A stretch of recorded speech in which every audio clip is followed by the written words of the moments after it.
Hello guys, good day, magandang araw sa inyo lahat, no? So ngayon dito ako ngayon sa Bukiran para magtanim-tanim. Ito po yung mga gulay, malunggay. Yan guys. So far, ang ano namin dito ang tanim ng mga palay, maliliit pa lang. So yan guys, oh.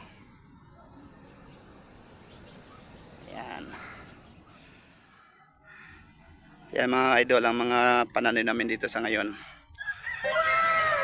Konti lang. Kasi nga nasisira sa ulan. Kaya ganito nangyari sa tanim.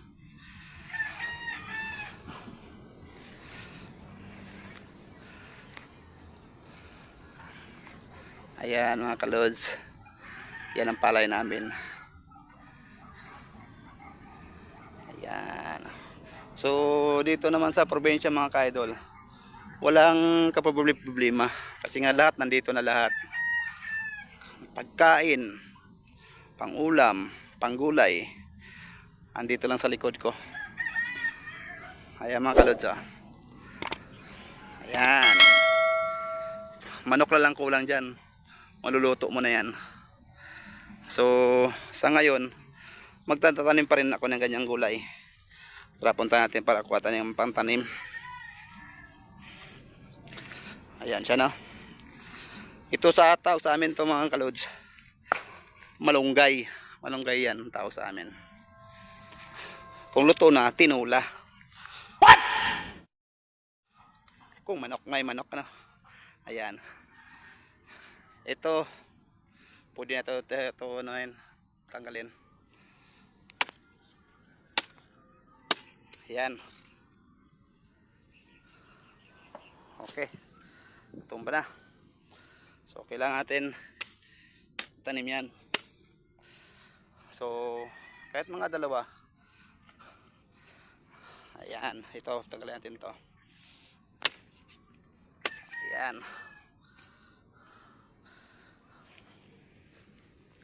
Yeah. Ito lang pang tanim sa malunggay mga ka-idol.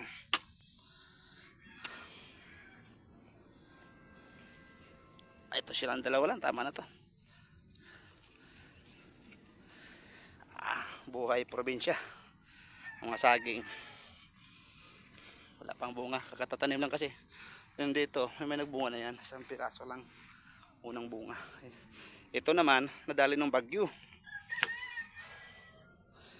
Ayan ang pananim ko mga idol. So doon sa kabila ko itanim to, kabilang lote. Diyan na idol, diyan ko itatanim para dugtungan siya pa ganun, diba? Ayan, kabundukan yan. Ayan, may pakita ko din sa inyo na magandang tanawin rin. Nakita yung kabundukan dito. Okay, abangan nyo lods, ha. Magtatanim muna tayo ng malunggay. Ayan mga kalods, naitanim ko na. Ayan. Ito yan. Dito yung ginawa natin kanina. May isang palok. Dito sa kanan na side, may mga saging din yan. Ayan mga kasamaan ko. Ayan mga ka-idol. Ito yung isi-share ko sa inyo na magandang tanawin rito sa lugar namin. Sa tapat ng palayan namin po yan. Ayan. Umpisa na ang kabundukan. Ayan mga ka-idol. Ayan.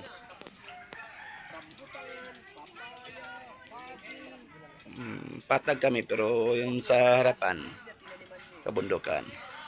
Okay idol, hanggang dito lang i-share ko sa inyo. Maraming salamat po.